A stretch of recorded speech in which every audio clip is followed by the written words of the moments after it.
You're listening to Life, the Universe, and Everything Else. Today on the show, Pushing Human Limits. Or Limitless.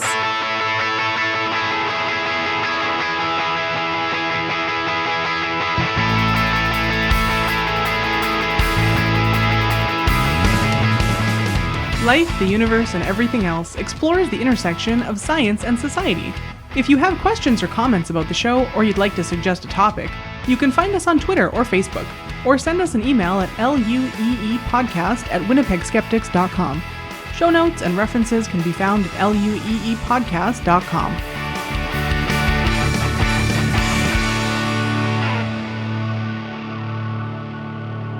My name is Ashlyn Noble, and I'll be your host. Today on the show, we have Lauren Bailey. Hi. Laura Creek Newman. Hi there. And Jem Newman. Hello. This is my show and my topic choice, and watching documentaries of things that people do to torture themselves is one of my favorite things. I love shows about people doing long cross-country sled dog races, people who compete in CrossFit championships, people who go on those long journeys through the jungle for money. We're just watching, Eco Challenge? That's a ridiculous show. They get so many people who want to do these ridiculous things. So the more it tortures a person, and they have to be doing it to themselves, the more I want to watch them do that horrible thing. So I've long been interested in people pushing their limits and pushing things to the limit of human ability.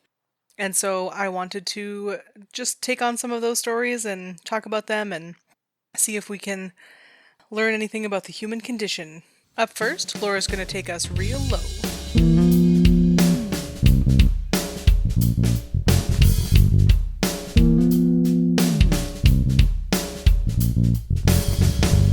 I'm going to be telling everybody about saturation diving. So this is something that I stumbled across through my love of Atlas Obscura and all of these quirky, interesting stories that help me procrastinate from my work.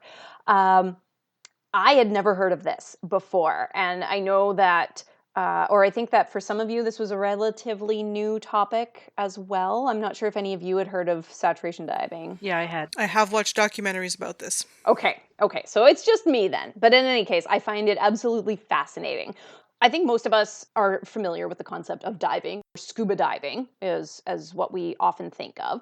And one of the things that happens with scuba diving is that, of course, as you dive to the depths, there's increased pressure from the water, and so there's compression that happens. And then as people are going to surface, they need to surface very slowly or decompress very slowly. Otherwise, they can get the bends, which is basically the gases that have dissolved into their body tissues from the pressure. They reemerge very quickly and form bubbles, and that can be very painful or dangerous. Typically, scuba divers that go down for short periods of time actually spend a lot of their time in the going down and especially in the coming up part of it. So for industries or for things that need to happen underwater, this actually chews up a lot of time and resources with people constantly decompressing after their work. So the concept of saturation diving was born, and it was actually first tested out in the 1930s, very briefly in about a 24-hour period. But then it was more fully developed in the late 1950s, but especially over in the 1960s through a series of US Navy experiments with something called the Sea Lab.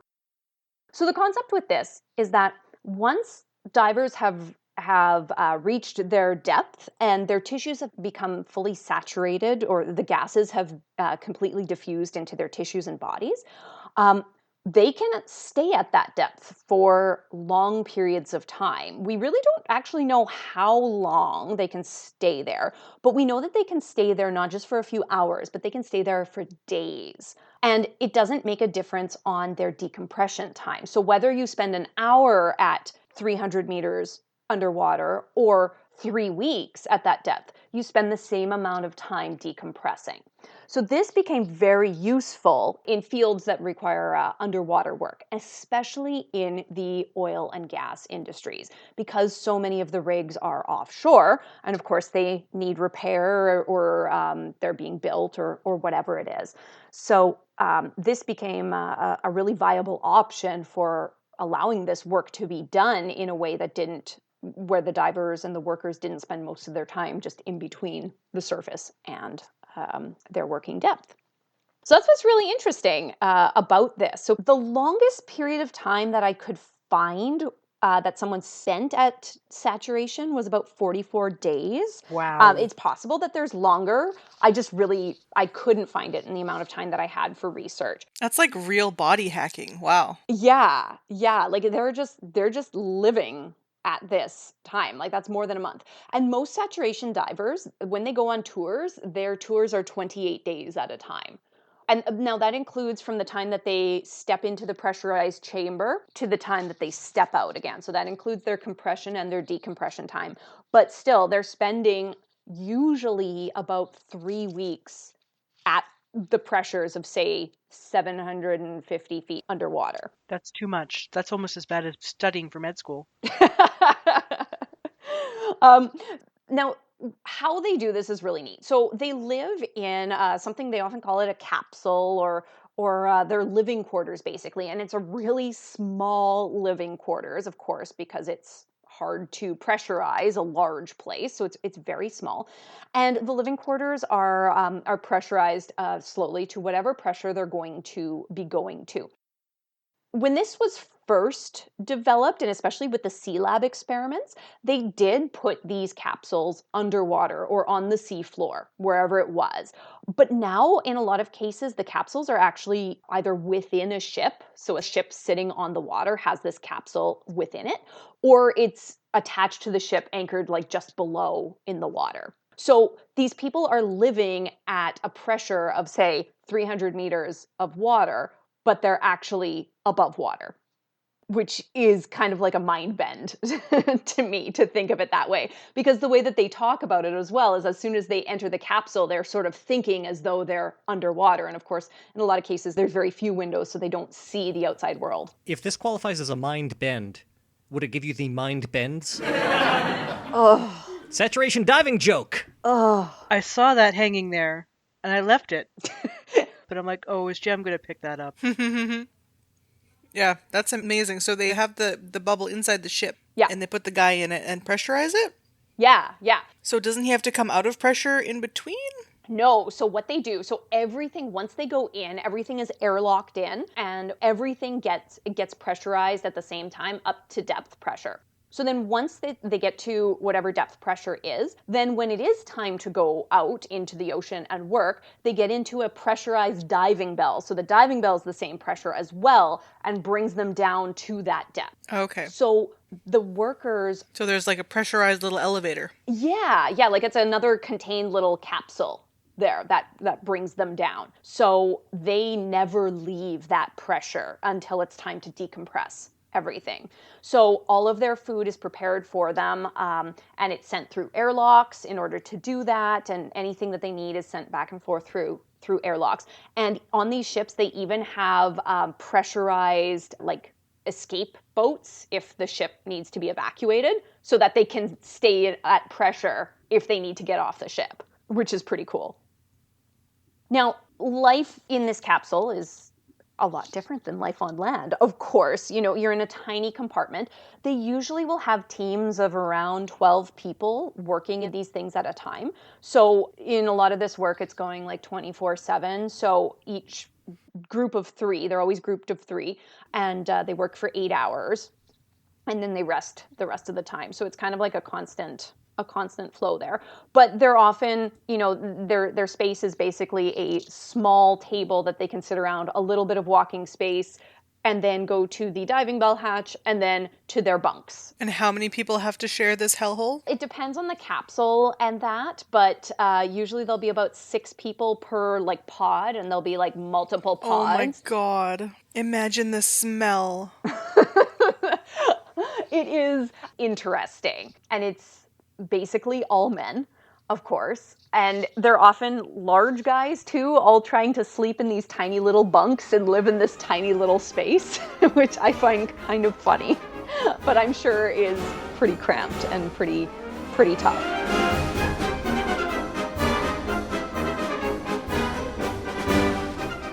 The money must be good. It is. Apparently they can make up to $1,400 a day when they're working. Okay. I'll go for 44 days or whatever it is. Right? Now that being said, like you go for a tour for 28 days, you're required to take at least 28 days off in between tours. You can't go back any earlier than that. So, you're working a maximum of like 6 months a year. That's still $39,000 a month. Right. Like for 29 days, that's 39 grand. I could take a month off, spend 15 grand, come back would be fine. Oh, totally. Like it's really good money, but you have to deal with a lot of these things. So you're isolated, you have to deal with the claustrophobia, you have to do like hard physical labor, because these guys, like they're not diving for fun, right? They're going down and working for 6 hours straight welding massive oil rigs, right? Once you're down there, there's no breaks. You're working until it's time to come back up, which can take an hour to get down from the ship and back sometimes, depending on how deep they're going. So it's pretty intense work.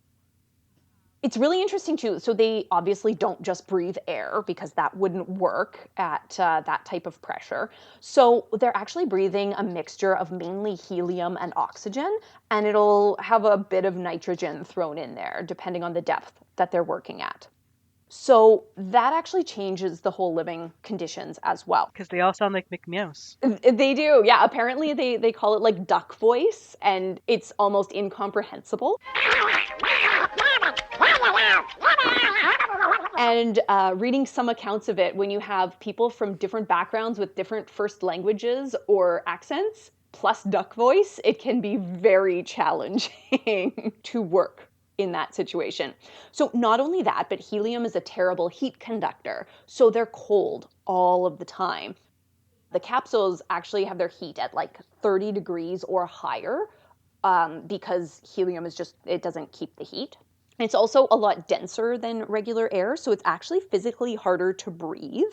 I was reading an interesting study talking about the nutritional needs of saturation divers, and it looks like they are burning half again as many calories as they would be on land during their dive. Wow. Partly just because of the increased work of breathing and on the cardiovascular system. Having it be hard to breathe is so scary. Now, it's not that they feel like it's hard to breathe. From what I can tell, that's not the sensation. It's Really? just... They don't feel any sort of like extra exertion? No, because there's enough oxygen. Like there is enough oxygen. It's just that their body works harder to breathe, if that makes sense. Yeah. But that's really interesting. So it looks like they were doing metabolic studies, and it looked like people were burning an average of an extra 400 calories a day down there. And they're actually doing a lot less physical activity because, of course, think of the capsule, the size of it. Where could you do push-ups or jumping jacks, or, there's no treadmill in there, right? So they're physically active for their 6-ish hours a day, and then they're sedentary for the rest of the time. They're sedentary or they're sleeping. So they're doing less physical activity, but they're burning way more calories. And they're actually losing a lot more muscle mass down there as well. And they think it's just the effects of the pressure. It actually suppresses the body's ability to build muscle, which is kind of interesting as well. So that was a bit of a tangent there, but, nutrition and stuff, I can't help but talk about that. That's basically what saturation diving is. They live for about 28 days doing it. When they're coming back up, it will often take about a week or longer to do that. So for every 100 feet, I believe, it's a day plus an extra day. So often the last week and a half of their tour is actually spent slowly coming back up, releasing the pressure so that they don't get the bends. I keep picturing it like if you've seen the movie The Abyss with the liquid oxygen. Oh, yeah? Yes, of course. Yeah. The Abyss is a great movie. Yeah. One of my favorite movies when I was a kid. I just keep picturing them like living in this pink oxygenated water. And I know that's not true. It is not true, but apparently the amount of time that people spend in this industry on average is very, very short. It's about 2 years for most people. But of course, you have the few veterans who've been doing it for a really long time. Those extreme of the extreme. And then most people who do a couple of tours and that's it, they're done. I read that it's like maybe if you've got underwater welders or something, if there's 2,000 of them, you might have 20 that are saturation divers. Is it they're really rare or something? They are really rare, and part of it is that it's a hard job to do, and like mentally it's a really hard thing to do, to go down there, as we just kind of discussed. So yeah, it's not that there aren't a lot of them, and then there is some question about how many positions actually exist for these different things. And of course, this is the kind of thing where experience and skill is really valuable. So if you don't have a lot of positions and you've got a veteran and a rookie, who are you going to hire, right? You're probably going to take that veteran. So breaking in and being able to make it through and continue to get those contracts is probably pretty difficult. But we need less oil drillers in the world anyway, so that's fine. You know, and a lot of the saturation dives are not just in maintaining active rigs, but in decommissioning old rigs. Oh, well, that's okay then. Yeah, so, you know, as long as we're not building new ones, which I know we are, but we are. We and definitely are. You know, building things, I think they can use robots and submarines and things like that a lot more. But for the technical repairs or decommissioning and that, you need. We haven't found a substitute for humans so far. Nothing is dexterous enough, and nothing has the judgment enough, and so that's why they keep using people. And it's just, yeah, it's a lot more cost effective, and it's actually safer for the divers to be at saturation because they go through just one decompression rather than several. not over and over again. Exactly. So long-term health risks for this, we don't have a lot of good studies. I found one study from 1985 saying at that point they didn't see any long-term health risks. Again, if I did a really thorough lit search, which I did not do, I might find more info on that. But I think it's more so the immediate risks, and then just, is this a life you can live? Mm-hmm. So this is not what I thought that this was going to be about. So I would say that I have not heard about this before this segment. Okay, I'm curious, what did you think it was going to be about? The people who can hold their breath for a redonkulously long time to dive to the bottom of the ocean floor. Oh, free diving. Yeah. That is also really cool and would have made another great segment. I just thought this saturation diving was kind of cool. It's very cool, yeah. That's wild. It just, I mean, the extreme sport of living with 6 gross people in a teeny tiny little pod for a month, that just sounds the worst. That might be the worst thing we talk about today. Like, there are so many parallels to spaceflight in that. Yeah. And that's funny that you say that, Jem, because one of the favored things of these saturation divers that they love to say is that you can come back from the moon faster than you can come back from saturation diving. Yeah. Much faster. So, yeah, that's really interesting. Because of the helium mix, the air is actually usually, and they have really good air handling units on there. The air isn't muggy or hot. So that's good. That would help with the grossness factor. And also people aren't moving around. You know, they're not doing stuff. They're just like reading and watching stuff and sleeping. And yeah, I guess I was picturing it like more moist because it's underwater. Yeah, no, totally. And that makes sense. But like, especially when they're not underwater, like they have the wet pod, and that's where they get into their dive suits and everything like that. But that's a separate airlocked space from their living quarters. So that doesn't get in there. Like the wet areas and the dry areas are totally separate and have different air and things like that. So it seems just sort of sterile is the feeling that I get from it. Yeah. And I mean, that's hard to live with psychologically for that long too. Oh God, yeah. For most of us. Yeah. So yeah, saturation diving.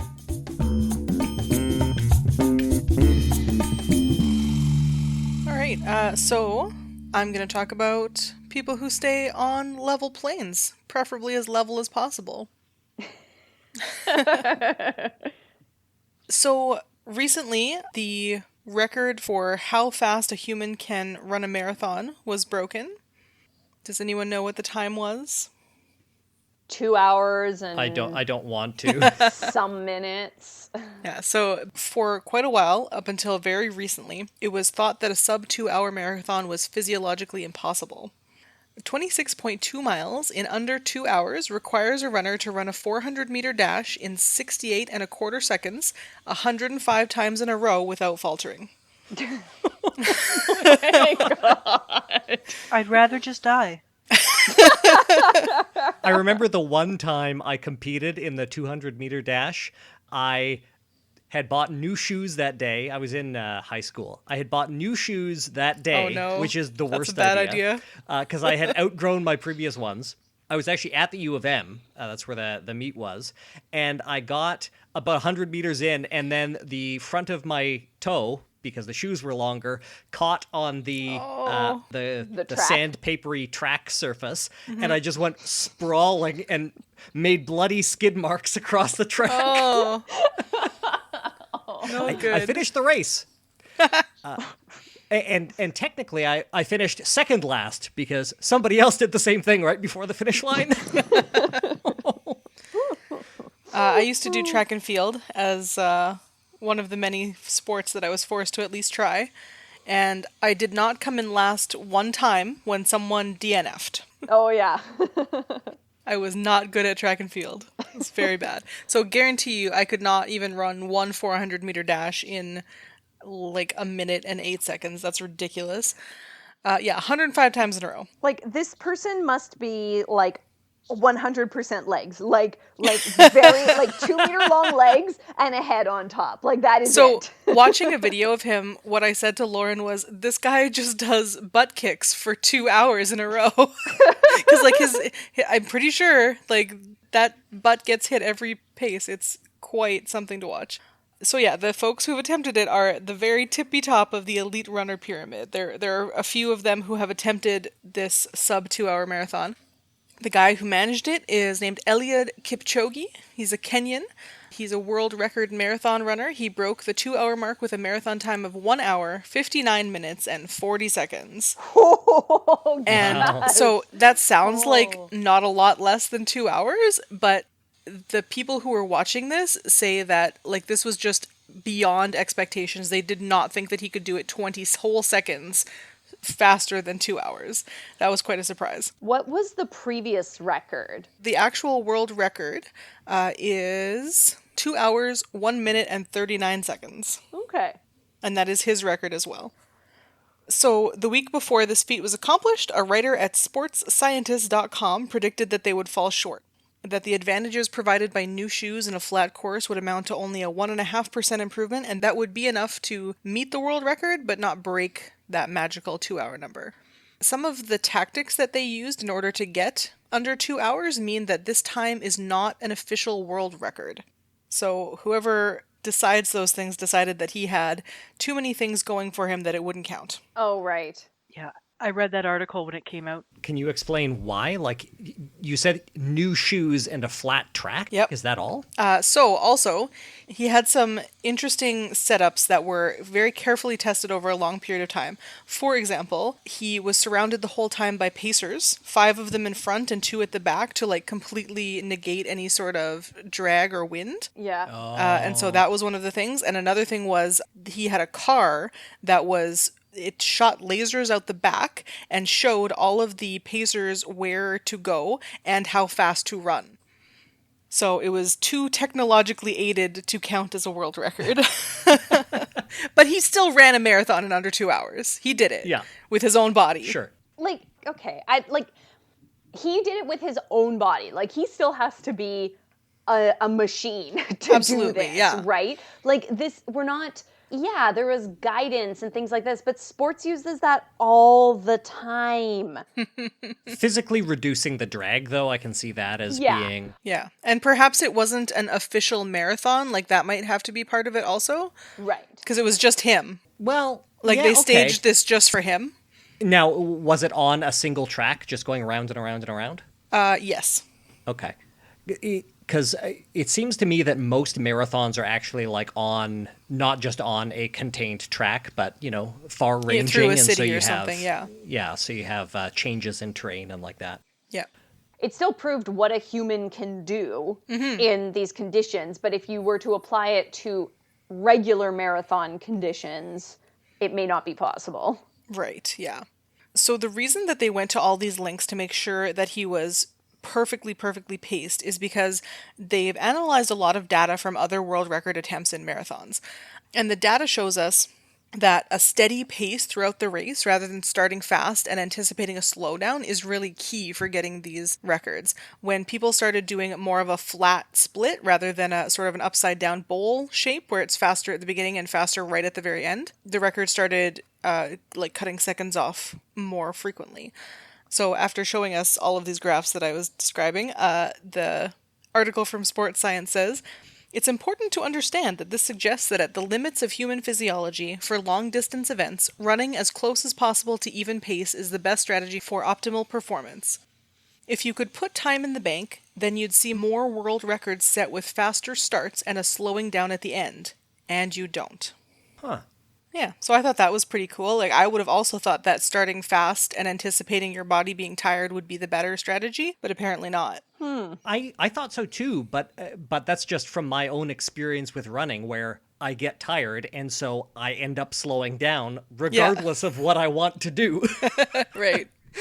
I'm only running 5K in the morning, not 42? It's 26.2 miles. I don't know what that is in kilometers. That's 42 kilometers. 42.16. I like to remind people that the first person to run a marathon, Was naked? he died. He ran from Marathon to Athens, and then he collapsed and died. And now people just do it for fun. Weird people. Well, and self-torture a little bit. Well, you do get the runner's high, apparently. Lies. Not everybody does. I've heard tell. Doesn't exist. Yeah, I've never experienced it myself. Make myself run anyway. Maybe it's because you're starting off too fast and slowing down too much. So I thought that the arrangement of the runners was pretty interesting. Like, they have to run quite closely together. Like, it looks very uncomfortable. And they switch them out very frequently throughout the marathon because nobody else can keep up that pace, right? Right. So there was something like 50 pacers that they had rotating in and out to keep him going, which is pretty wild. And they chose this formation of runners after doing like hundreds of tests in a wind tunnel. Like, so much went into this. It was all sponsored by Nike, right? So Right. They have tons of money. A guy in a wind tunnel is just an amazing visual. Oh, they had all these plastic models of all the different guys, and they would like move them around and make sure that this was completely optimal. It was wild. That's cool. And yet the Mighty Ducks Flying V was the way to go. That was my first thought too. They start back out and they form a V. I've heard of this before, but I've never seen it. It's the Flying V, led by Jesse The other Hall. big advantage that Kipchoge had was that they marked the course with a narrow track to make sure that he would go exactly 26.2 miles. So in most marathon courses, the marathon is measured by like running the measuring tape around the very shortest way you could possibly do that route. And it takes a lot of training apparently to be able to not run a lot more than 26.2 miles when you're doing a marathon. So his advantage was that he didn't have to think about that, and he was just like, the path was like 15 centimeters wide, and it was just like, stay on this path and you will do exactly the right amount of distance. And most marathon runners don't have that advantage. Then there's the shoes. Debatably the key of this whole thing. Sponsored by Nike. Yeah. Nike provided Kipchoge with a version of their Vaporfly Next Percent shoes that were not on the market yet, and maybe still aren't. That's the worst name for a shoe I've ever heard. Right? It has a fucking percentage sign in it. It's terrible. I don't know if that was just like the production name that got leaked and then they decided to stick with it or what. It's very bad. Oh, no. I think they're going to stick with that because when you're talking elite sports circles, they talk percentages all the time. So so maybe I it's think they knowledge, would do that on purpose because they're talking about 1% better in elite sports is like miles lot. ahead. Yeah. But still, it's a bad name. Yes. So yeah, I couldn't figure out whether they were actually available to purchase yet or not, because like the terminology around shoes is very confusing and like very in group. Like if you understand it, you're in, and if you don't, you don't.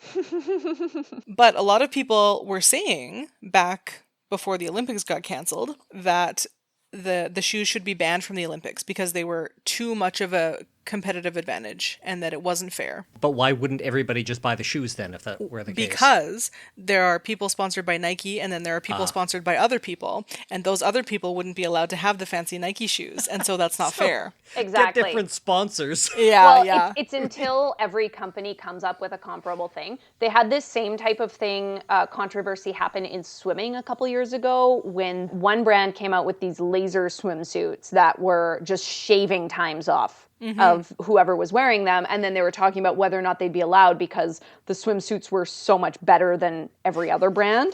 Yeah.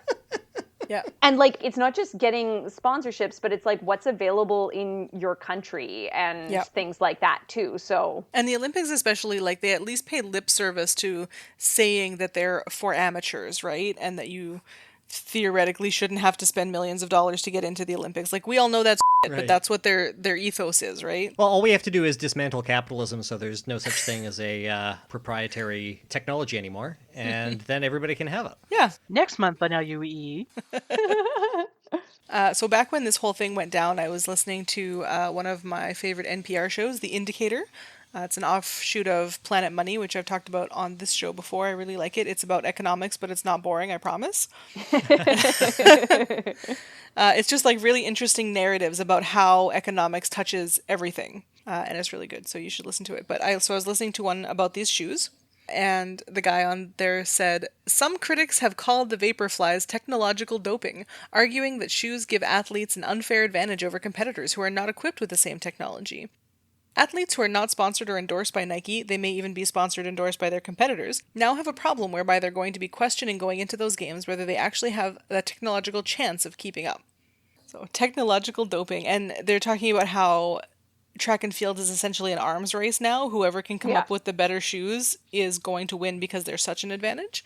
I actually really like the solution that they came to here. Is it the Greek solution? I don't know what that means. The original Olympics. Oh, Everything no. was done nude. That would be great, though. I would love to have that go back to that. Probably more injuries. Oh, yes. I mean, so anyway. Running is not great for you any way you slice it, but run, The compromise that they came up with was that track and field governing bodies have issued regulations that prevent shoes from being worn in competition until they've been available to the general public for at least 4 months. oh, So I thought that was all right. Like, you've got time to try them and break them in. Sure. I think that really levels the playing field because then it's not just like some super secret weapon that gets pulled out at the last minute and that kind of thing. Mm-hmm. Pardon me, Laura. It levels the track and field. God damn it, Newman. Anyway, this is Ashlyn's segment. Yeah, who wants to know why these shoes are so fancy? I do. Okay. Nike explains the kinetics of the cushioning system like this. As the shoe touches down, the bottom plate distributes the force across the first layer of cushioning, fluid or air-filled chambers. That force is taken up by the middle plate. So these are carbon fiber plates that are stacked like a double-decker sandwich. The middle plate, and transferred upward to the second layer of cushioning, either chambers or foam blocks, and eventually to the top plate. The design allows for 2 layers of compression, and the plate's force-distributing qualities prevent localized force or hot spots from reaching the foot. Huh. So this basically gives runners almost like a spring-loaded effect.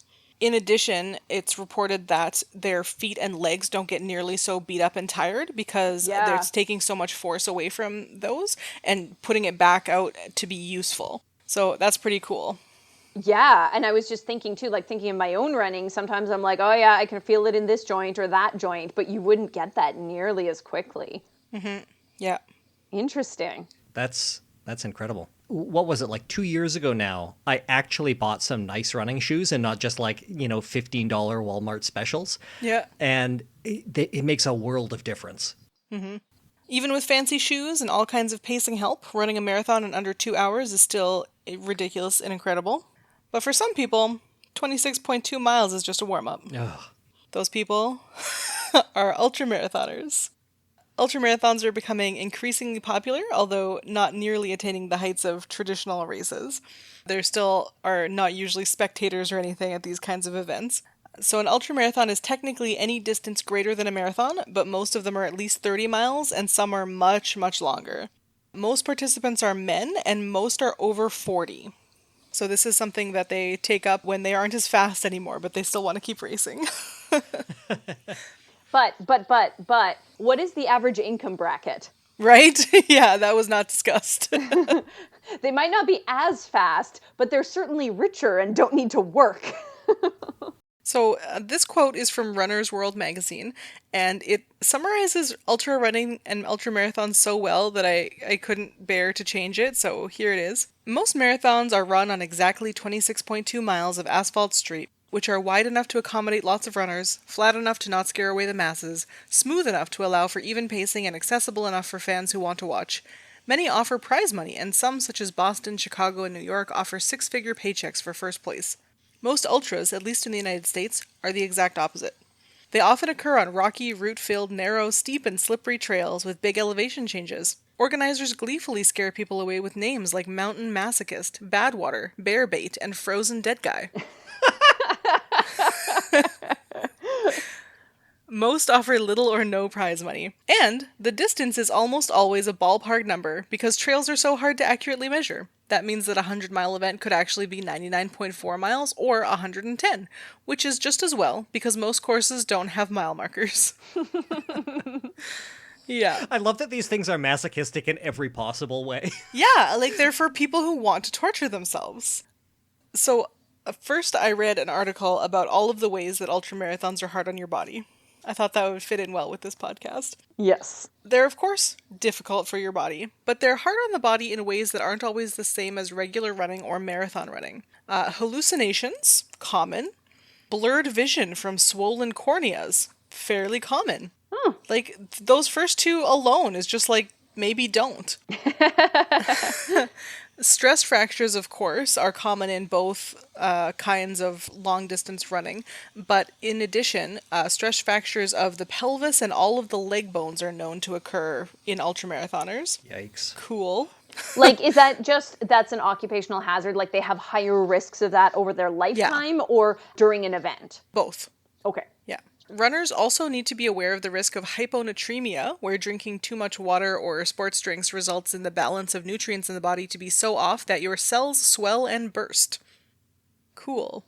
Hypothermia is more common due to the varied weather and times of day, whereas heat illnesses are more common in marathons. Blisters can also end people's races and careers far more than in a regular marathon. Yep. Like if you get a piece of dust in your shoe, and especially because these are all trail races, you can really screw up your feet in massive ways. Yep, those can become infected really easily. Yeah. We know an ultra runner. Our friend Scott Burton has presented at Skeptic Camps and been a part of the Winnipeg Skeptics, and he runs ridiculous long races like this, and his longest ongoing issue is blisters on the pad of his foot, and he's tried so many different strategies to stop these things from happening. I think he currently wears 3 pairs of thin socks and a special taping thing that he does, and all this just to prevent a blister. He needs those new Nikes. Yeah, totally. On the pad of your foot. Yeah, so painful. Yeah, that's so hard. So ultra runners have ridiculous specialists to see to them, and he got a fancy blister doctor to specifically look at this one problem and devise a solution for it. It's there's a profession for everyone out there. So another big problem for ultra runners, during a marathon, most people will eat energy gels made of pure, easy to digest carbs and drink sports drinks. But during an ultra marathon, the body is burning a lot more fat than it is carbs. Well, not a lot more than carbs, but it is also burning fat, and it requires more real food to go in. But that leads to GI problems. Mm-hmm. So the body is concentrating on running. So clearly if you've been running for 24 hours, your body has priorities. It needs to get away from whatever is going to eat it immediately. So digestion is not the focus. But if all of your blood supply is diverted from your GI tract, either the food is just going to sit there and not get digested, or you get dumping syndrome where everything is just immediately ejected as fast as possible. Both not super fun to deal with on a trail. Nope. Yep. Running like that is going to increase your sympathetic tone in your nervous system and decrease your parasympathetic tone. And so you're going to have all sorts of problems with digestion and urine retention, all sorts of dysregulation like that. Yeah, that's what I said, except in doctor words. I love how Jem is like, I am not studying. No, I just, like, this is the exact, I'm Yeah. sorry. I find this interesting, and this is the exact thing that I'm, Yeah. we're doing. It is very neurosciences topical for you. right now, so it is very topical for me. Interestingly, cardiac problems are more rare in ultra runners than in regular marathons. Some of the hypotheses are that ultras tend to be run at a lower intensity, which is measurable. So marathoners' hearts are often between 75 to 85% of their maximum heart rate for the duration of the race. And ultra runners spend a lot more time at 50 to 65% of maximum heart rate. And I like this quote, "Elites tend to be on the higher end and the just happy to finish folks at the lower end." One of the cool things about doing lots of aerobic exercise is that your resting heart rate will become a lot lower. And it will be much slower to increase because your heart just ends up being a lot more efficient and every stroke will pump a lot more blood. Good job, little heart. So the other part of the cardiac thing is that because ultra runners do tend to be older, any hidden underlying cardiac issues are like already discovered earlier on in their life when they were running normal person races. So they tend to like drop dead on the track less often. Right. Which is good. Yeah, they self-selected out of that. Yeah. That's cool. That's kind of like the fact that, I don't remember what it is in Canada right now, but your life expectancy at birth is something like 78 years, but your life expectancy when you're 36 is something like 84 years or something. Yeah. Because you've already made it past a bunch of the things that could kill you. We made it past all the childhood diseases. Yeah. So why do people do this? The answer appears to be that they get belt buckles. Actual ones or a disease that's called belt buckle? Actual belt buckles. Oh, I'm trying to imagine the disease. Doesn't sound pretty. A localized rash. Yeah, no kidding.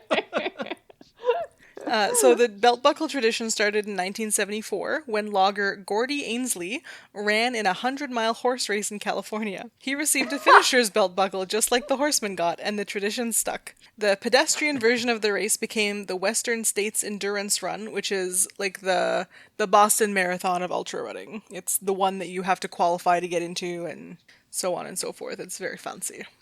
On a more serious note, Amy Pope Fitzgerald of Chantilly, who has run both Marine Corps and JFK ultramarathons each year since 2012 and has completed one 100-miler, says, "You have to almost trick your mind that you are invincible and that you are going to finish this. The ultras allow you to do something that's awesome, but you do it at your own pace. You don't have the pressure to finish in a certain time. As long as you're finishing, it's considered awesome." Cool. People want to test themselves, make themselves do amazing things that they didn't think they could do. I'd like to finish off by telling you about some of my favorite ridiculous ultramarathons. The Badwater 135 takes place in California. It covers 135 miles, starting in Lone Pine, California, reaching the summit of Horseshoe Meadow, which is 10,000 feet, then crossing Owens Valley to a 5,500-foot dirt road ascent to the highest paved point on Mount Whitney, California, one of the highest points in the U.S. Oh my god. It's uphill the entire way. Yeah, it's pretty intense. 135 miles. Oh. It's just like my dad's walk to school. Yeah. So what if that's not long enough? What about 3,100 miles? What? What if you did it all in one city block? Oh, like you just run around. Oh, I think I've heard of this. You just run That around, sounds like around. actually like something that would cause extreme mental distress. Yep. So what if we called it the Self-Transcendence 3,100-mile race? Uh-huh. It is the world's longest certified road race, taking place to 6 a.m. to midnight over 52 days, and runners must average almost 60 miles a day around one city block in order to finish within the time limit. It takes place in Jamaica, Queens from June to August. Oh my god. You just run around one block for 3,100 miles. And like obviously people do it to, like, I don't know, find themselves or something. I guess I can think of every other possible fun way. Right? Just take drugs, folks. Yeah, you want transcendence, they got drugs for that. So, of course, anybody who actually finishes that 3,100 miles is a finisher. Good job. What if that's not cutthroat enough for you? I will present you with Big Dog's Backyard Ultramarathon. Easy enough in the beginning. You get 1 hour to complete a run on a loop that is 4.167 miles long. I feel like probably all of us could do that, including me. Mm-hmm. If you complete the loop before the time is up, you have until the top of the hour to do whatever you want. Eat, sleep, fix your feet. At the top of the hour, you must be at the starting line ready to start the next loop.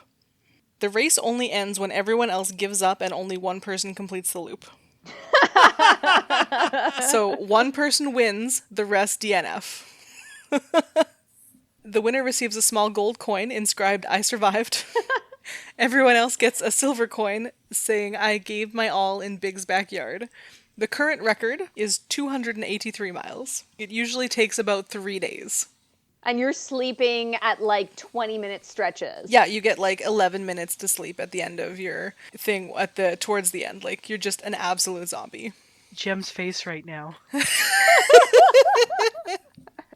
Well, I was just thinking, as Ashlyn is describing these ultramarathons, how I do see some appeal in some of these because it is just like you're kind of just competing against yourself. Yeah, you just have to It's not not quit. about who's first. It's just finishing.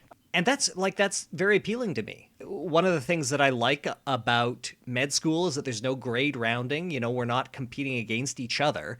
We're just all trying to do our best. And we can all pass. Mm-hmm. But that idea is just horrifying because it is so cutthroat. Yeah. So, the guy who came up with that monstrosity also runs the Barkley Marathons. They used to occur in relative obscurity, but now, because of just how incredibly ridiculous they are, they have been the subject of several documentaries.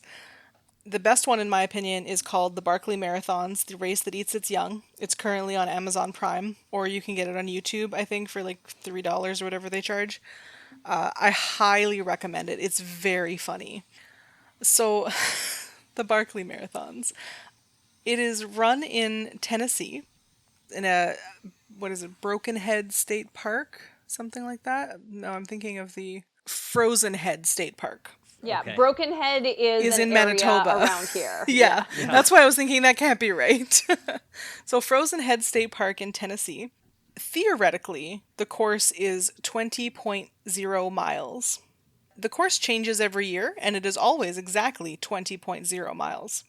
The people who run the marathon will tell you that even if distance is just straight up added onto the course, it's still 20.0 miles. If you complete 3 complete laps, that is considered a fun run. Almost no one completes a fun run. Because the terrain is excruciating. I was going to say, are there bears on this?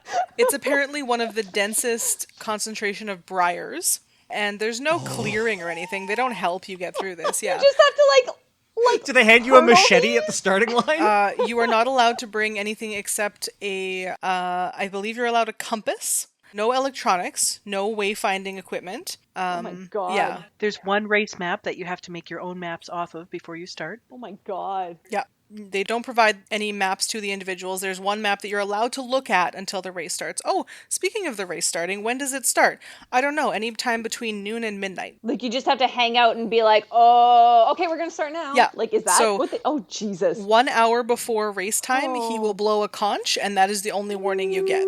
Then you have 1 hour till then to get ready. But who can sleep if you're waiting for the race to start? Actually, I think it's between midnight and noon. So yeah, it could. So some years it starts at 1 a.m. right after the time starts. Some years it doesn't start till 9 a.m. and you could have gotten a good night's sleep, but did you? No. What? So yeah, the terrain is excruciating. There's nobody out there with you to make sure that you did this course, and there's no cameras allowed. So the way that they know that you've completed the whole course and not gone off track is that they have hidden books in the bush that you have to find. The number on your bib is the page number that you have to rip out of the book in order to prove that you have been to all of the books and thus through the whole race. You get a new bib at the start of every lap. And every lap you have to change direction. So first you do it one way, then you do it the other way, just to maximize your confusion. And also because each lap takes 8-ish hours, sometimes you'll be in the day and sometimes you'll be in the dark. If you stop to sleep, you won't finish. It sounds like something that would literally kill people. Yeah. Like people would just get lost and nobody would ever find them. So for the first many years that it was run, there were no winners. It was understood as a race that was unwinnable, and if you managed to do a fun run, you were doing great. Since then, there have been a handful of winners, and even a few people who have won it multiple times in a row. The last time it was run was in 2019. The 2021 was canceled, and it was a wet year, and no one finished. It was too miserable for anyone to finish. So maybe I missed it. What makes a winner versus just somebody who did a fun run? Yeah. How many laps do you have to do? 5. Oh, okay. So theoretically 100 miles, but actually many more. And what is the time limit that you have on this again? It's held over a long weekend. 60 hours overall. So less than 3 days. The cutoff for the 100-mile race is 60 hours, or an average of 12 hours per loop, and the cutoff for the 60-mile version of the race is 40 hours overall. So if you don't complete your fun run within 40 hours, it doesn't count. Oh my god. If you drop out, someone will play taps for you. They have a trumpet player for that. The race doesn't start until the guy who's in charge, he calls himself Lazarus Lake, until he lights his cigarette. That is the starting signal. In order to get into this race, you have to find out how to get in. You have to, so it's not published anywhere. You have to know the secret, write him a letter explaining why you should be able to do this, and pay the registration fee of $1.60. It is non-refundable if you don't get in. Apparently thousands of people apply and they only let in 40 people or so every year. If you are accepted into the race, you will receive a letter of condolences.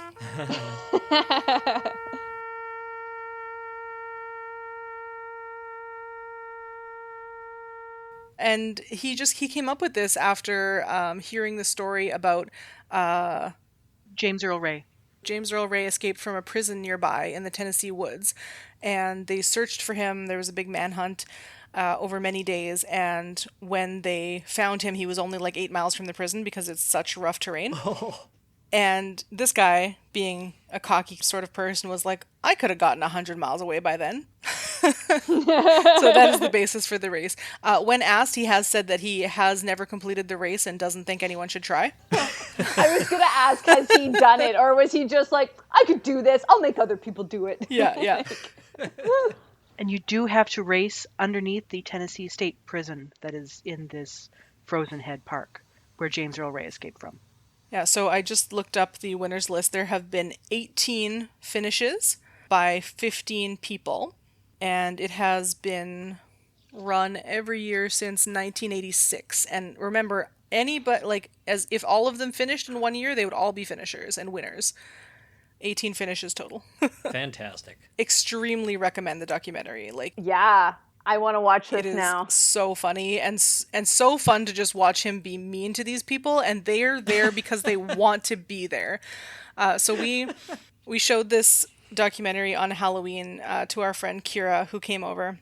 And I've probably watched this thing 6 times just because every time I find out that somebody hasn't watched it, I'm like, we're watching it right now. That's what's happening. And so halfway through this documentary, she's just like, don't these people have homes that they could be in?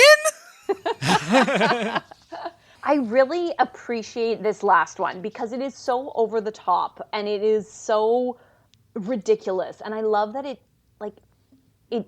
doesn't take itself seriously. Oh yeah, for sure. It's not elitist at all. Running is so serious for a sport that involves feet and only feet. That's all you need to do it. It is so serious. I mean, I'd argue that knees help.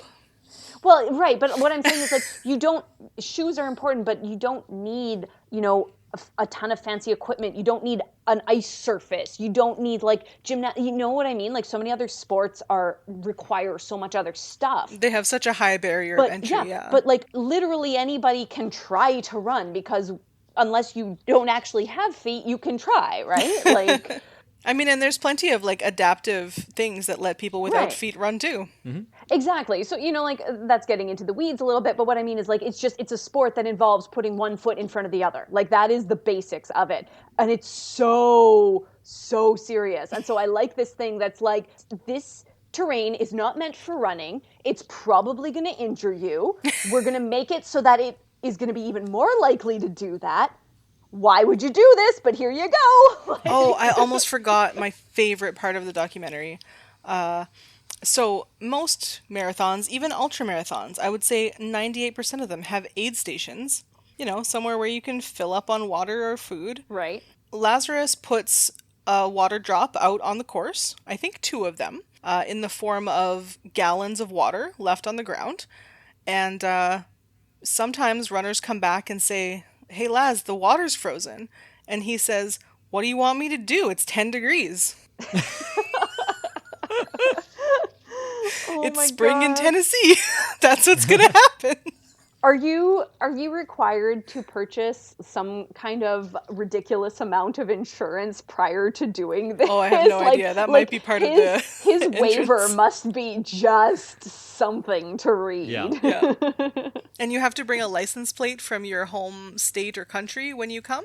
And there is a Winnipeg one on the wall of ones that were displayed. So someone from Winnipeg has done this. Is it Scott? No, he's never done it. Apparently he does know how to get in though. Ooh. Yeah. The first year you have to bring a license plate. The second year you have to bring whatever piece of gear Laz tells you to bring.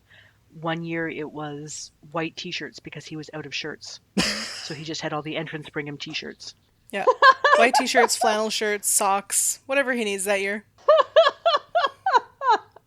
That's amazing. I love this guy. He's quite the character. You'd have to be. The way you describe this documentary, that's the way I feel about Miami Connection. Whenever I find out somebody hasn't seen it, they gotta see it.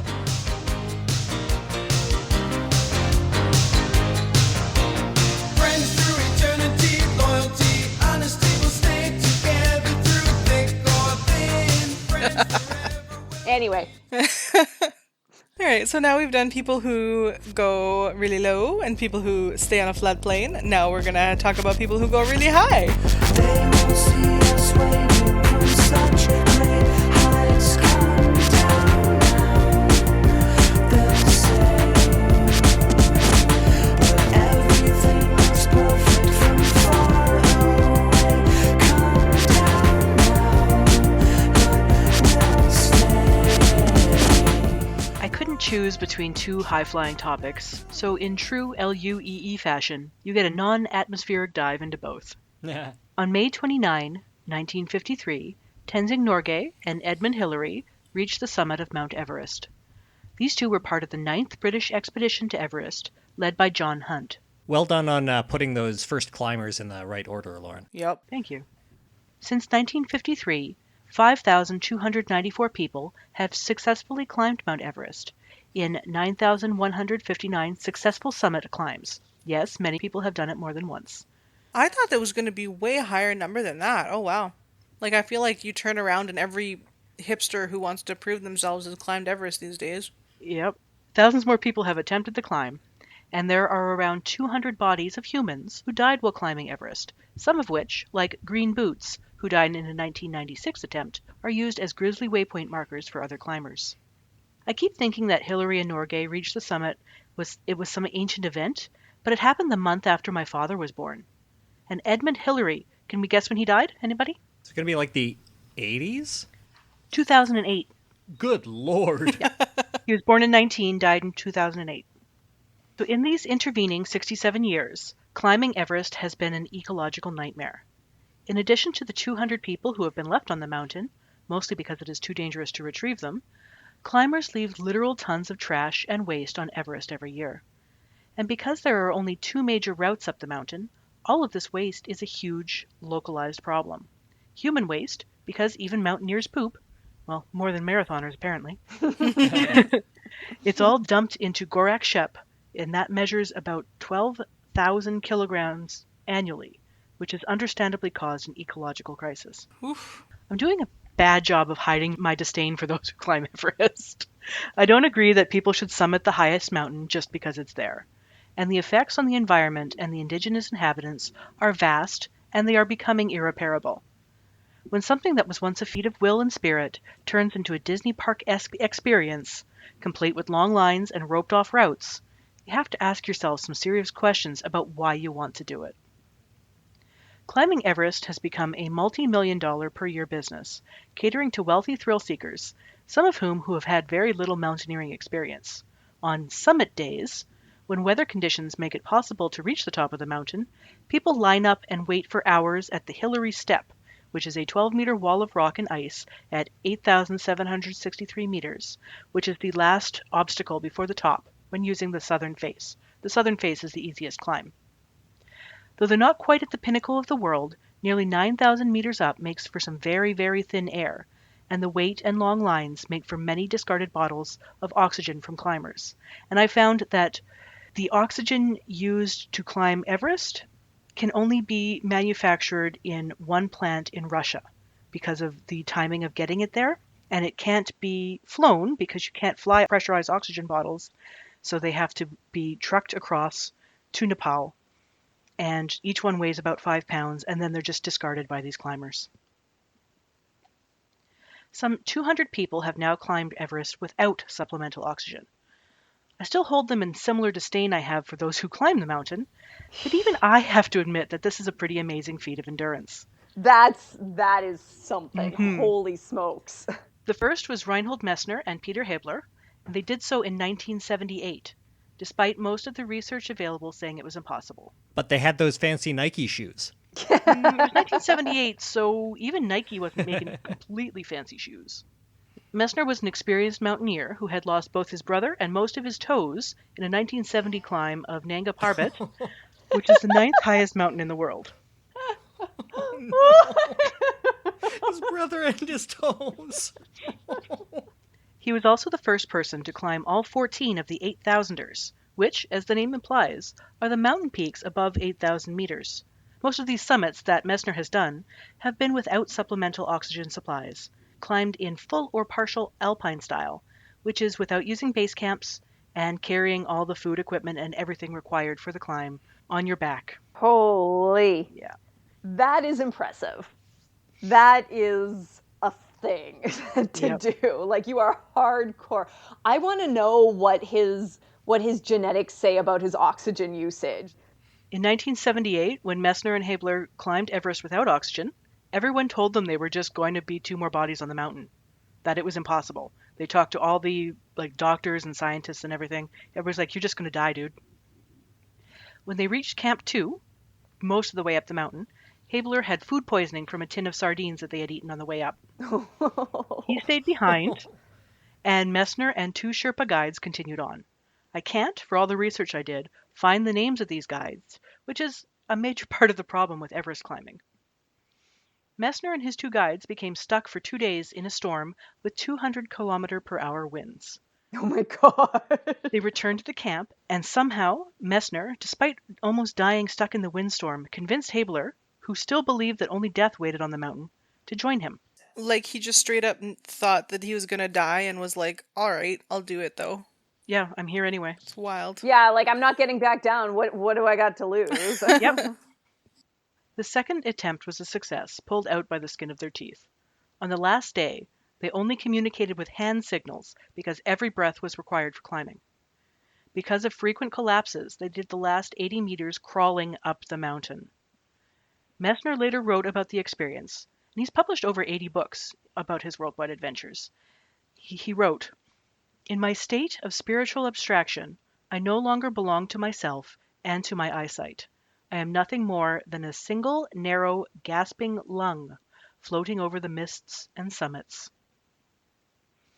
Messner went on not only to summit the 8,000ers, but become an advocate for climbing mountains alpine style and without supplemental oxygen. 2 years later, 5 days after I was born coincidentally, he became the first person to solo Mount Everest, again without supplementary oxygen. Jeez. On this climb, he also became the first to traverse the Norton Colleur Gorge on the north face. When the tallest mountain in the world is considered over, and people have breathed the literal rarefied air and survived, What challenges then lay ahead for those with more dollars than sense and a need to break records? How about skydiving from the edge of space? No thanks. Nope. Definitely more money than sense. Yep. I don't want to do skydiving ever. Ever. I'm going to pause here for a second and talk about the layers of the atmosphere. I'm going full Jem Newman in this segment. Mount Everest is 8.85 kilometers tall, and still in our first layer, the troposphere, where all living things on Earth, save those flying spiders, exist. There are spiders in the stratosphere. If you go above 12 kilometers, you're in the stratosphere with the flying spiders. Between 50 and 80 kilometers is the mesosphere, 80 to 700 is the thermosphere, and 700 to 10,000 kilometers is the exosphere. Past that, you are no longer affected by Earth's gravity and therefore considered out of our atmosphere. The edge of space is an arbitrary line 100 kilometers up from sea level in the thermosphere. The highest commercial airliner today reaches about 13.7 kilometers, just at the edge of the stratosphere. The Concorde, everyone remember those? Yep. They would reach 18 kilometers. These planes are self-contained and pressurized because there's almost no air exchange between the troposphere and the stratosphere. On October 14, 2012, Felix Baumgartner jumped from 39 kilometers above sea level, firmly in the stratosphere. He put on a spacesuit, climbed into a capsule attached to an atmospheric balloon, ascended for 2 hours, depressurized the capsule, opened the door, and leapt out of this perfectly good aircraft. Baumgartner set several world records, including becoming the first person to break the sound barrier without the use of engine power. He free fell for 4 minutes and 19 seconds. Picture the Rocketeer here. He deployed his parachute, and he came safely to the ground after approximately 10 minutes. 10 minutes from the stratosphere. Lord. His maximum airspeed was 1,342.8 kilometers per hour, which works out to Mach 1.24. The previous record for a balloon jump had been held for more than 50 years by Joseph Kittinger, who jumped from 31 kilometers in 1960. Baumgartner held on to his record for just over 2 years, when Google exec Alan Eustace jumped from 40 kilometers up in the stratosphere. Baumgartner had NASA scientists for support and Red Bull putting up the money, funding a pressurized capsule, but Eustace wore a specially designed spacesuit and dangled directly from the balloon system. He detached from the balloon with the aid of a small explosive, and then fell at a speed that topped over 1,300 kilometers per hour, creating a sonic boom that he didn't hear, but those on the ground who were watching did. Eustace was worried about the weight of the capsule, which also is called a gondola in space jump parlance, and he felt he could get higher without one. And you can't take a plane up that high, so this is why they use pressurized balloons. Look, if you can't take a plane up there, maybe that's a hint. Yeah, that was my first clue too. Good.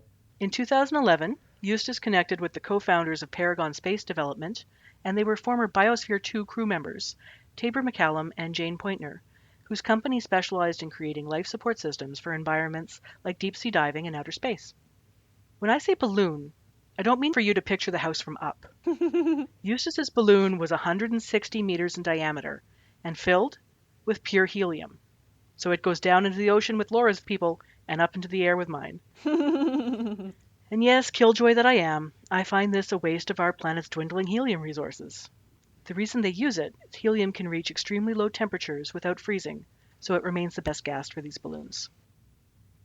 I really wish I could just read you the June 2017 article by Laura Parker in The Atlantic, because it goes into depth of how the team and Eustace prepared and tested his suit, but it's in the show notes and I suggest you give it a read.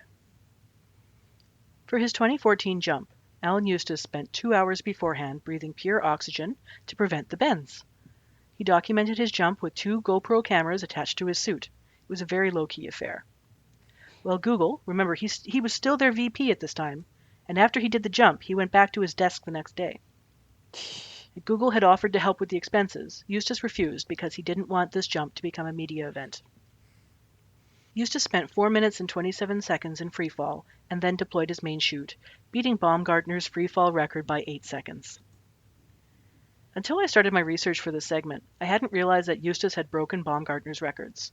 Like several million other folks, I watched Felix Baumgartner's jump live in 2012. Did anybody else watch it? No, but I remember hearing about it. I was aware of it, but I don't think I tuned in. It was the most watched live event on YouTube at that point. Any subsequent attempts will have to wait until we can develop new technologies. The planet's helium supply is shrinking, as I said, and Eustis's flight was held to its height by how much the balloon could expand. Helium balloons that can expand bigger than football fields are very hard to come by, and custom-made inner spacesuits are expensive and require rigorous testing. So, he's reached the limit for now. I don't understand these people at all. Me either. I mean, I could see running a distance marathon. Yeah. I could not see going up to the edges where you can see the curvature of the Earth and then saying, I'm just going to jump. Yep.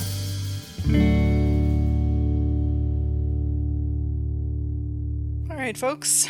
Thank you for exploring the limitations of human ability with me. People are strange, very strange. Possibly we have too much leisure time now that we've invented all of this agriculture and whatnot. We have to find things to make life harder.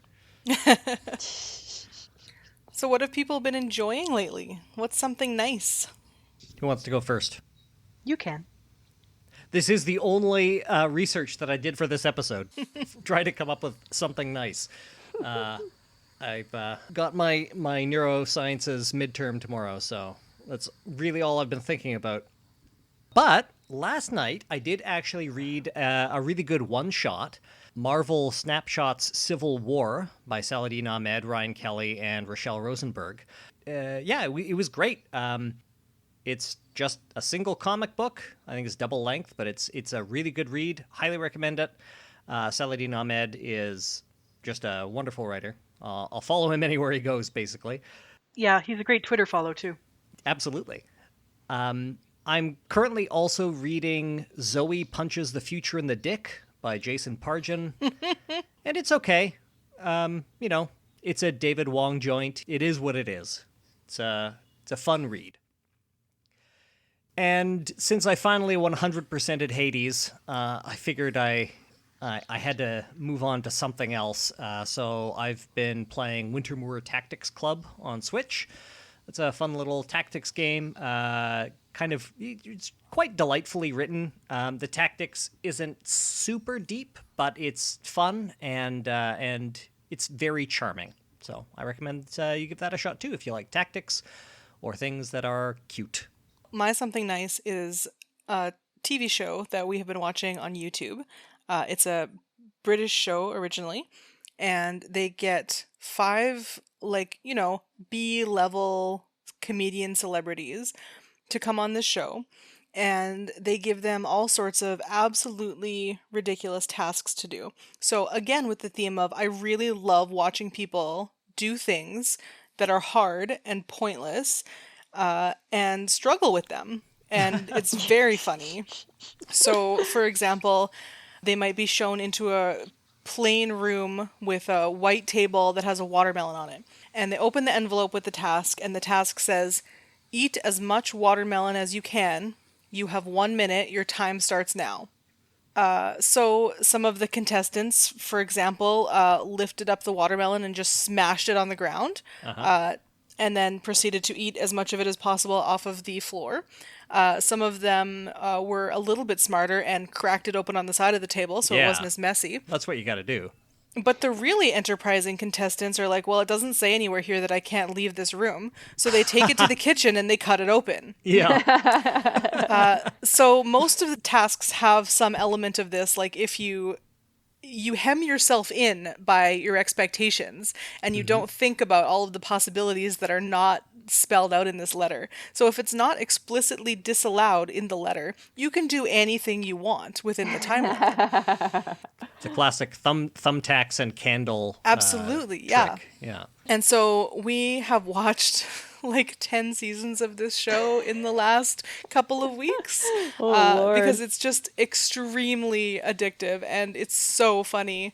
And like they're making fun of themselves and making fun of each other. And the tasks, like just expanding your mind to think about what would you do if you were there. And after a few seasons, you get the normal tricks. Like, do I have to stay in this room?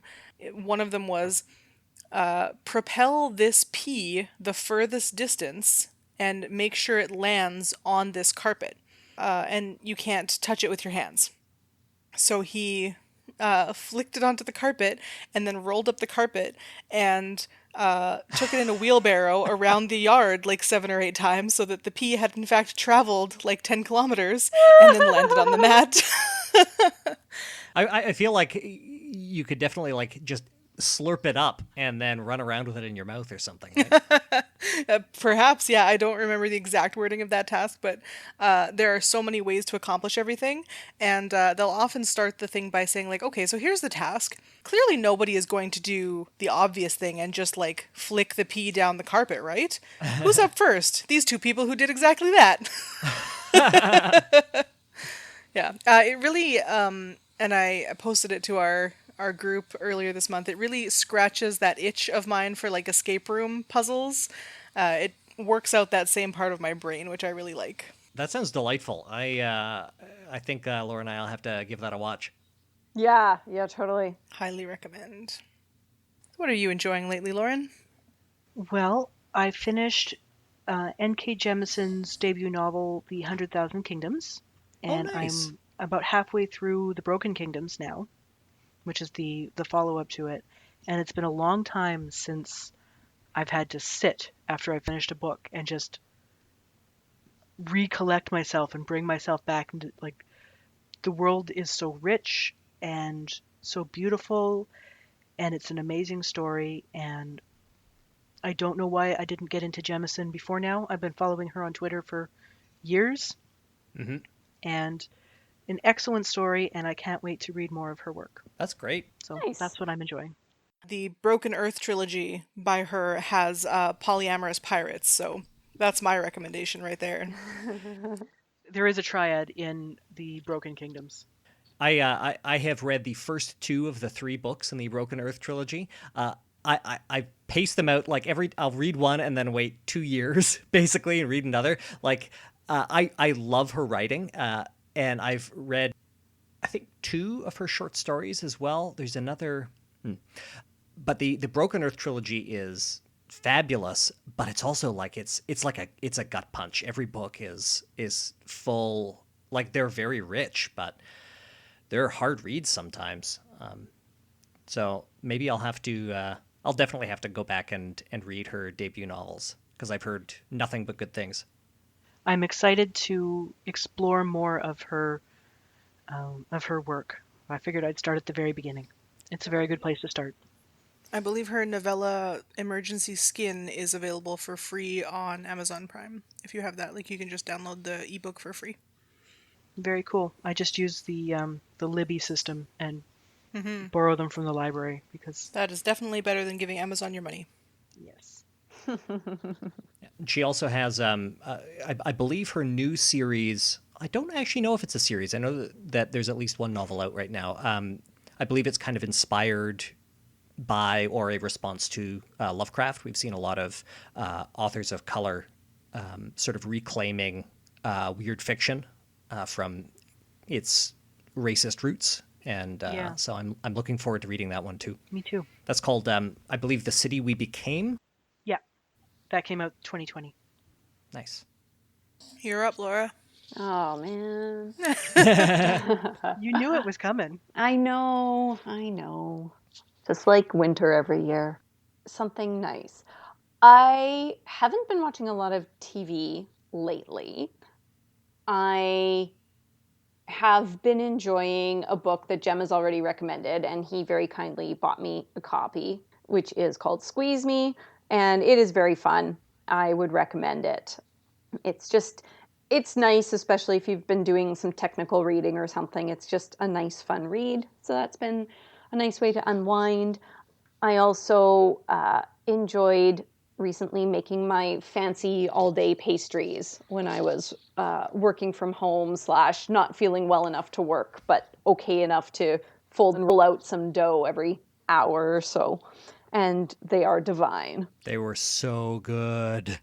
They are awesome. So that was fun. It's the kind of thing that you have to plan for and you can't just do on a whim, or at least I can't just do on a whim. So I enjoyed being able to do that. Sounds delicious. It was. So, what are we talking about next month? So next month, I think that we should talk about food aid, because that actually comes in a lot of forms, and it's actually vital to the way that society runs or doesn't run, depending on where you are and the situation. So we will look at different aspects of food and helping each other. Excellent. Wonderful. Sounds good to me. All right. Well, thanks for joining me, everyone. Thank you, Ashlyn. Thanks. Have a great night. You And too. have a happy winter break, everybody. If you get a winter break, enjoy whatever you choose to celebrate. Happy New Year to everyone. Hopefully 2021 is better than 2020. Fingers crossed. Feels like a low bar, but let's hope. It can only go up, right? Let's crawl out of the dumpster and be on fire in the alley instead. That's all I ask. This is fine. Good night. Good night.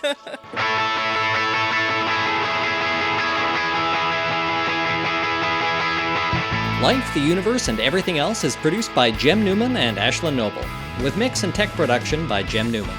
If you want to support the show, the best way to do that is with a review on Apple Podcasts or Stitcher, or by sharing an episode with a friend. Original music is produced by Ian James, and this episode was edited by Jem Newman.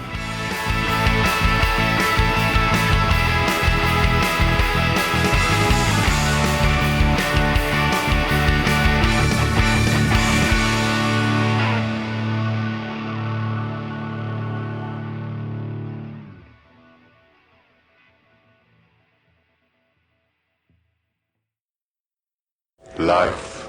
Don't talk to me about life. Once again, even though we're in the same room, I think Lauren and I clapped at different times, so that's I may, since I won't have a lot to say, I may be doing some studying during this. Okay. I'll leave it alone. I think that really levels the playing field, because then it's not just like some super secret weapon that gets pulled out at the last minute and that kind of thing. Pardon me, Laura. It levels the track and field. fuck off. God damn it, Newman. Like, Putting your finger up for these puns that you must make. here I'm like, oh, Jem noticed a technical issue that's going to make our recording of poor quality. I should stop my important thoughts so that he can say something idiotic. Okay, Jem, go for it. I wanted to insert something that would make the recording of poor quality. God damn it, Newman. Well, you insist that I be here rather than studying. I saw you put your textbook in front of you. Yeah, we all watched you. We know what you're doing. At least I'm paying attention at the moment. I'm also studying the cranial foramina. I'll show you a cranial foramina. And poke you right in it. It's funny, so many people say, I need this like I need a hole in the head. Well, you need lots of holes in your head, let me tell you. Yeah, Limitless. Is there a theme song to that movie or something that would I make... don't care, I've never seen it. Neither have I. I hear, actually, that while the movie was kind of bad, there was I think a one-season television procedural, like that spun off of it, that was actually quite good. It wasn't bad. The series was good. Yeah? Dave and I watched the movie and then the series in like a span of a 2-day marathon. Wow. An ultramarathon, if you will. Yeah. Ugh. Really, the foraminal only has the mandibular branch of the trigeminal? Jem? Huh. God damn it. So how many foraminae are there total? Oh, goodness. In the skull? Yeah. There are like dozens. Oh. Yeah. All kinds of tiny little cracks.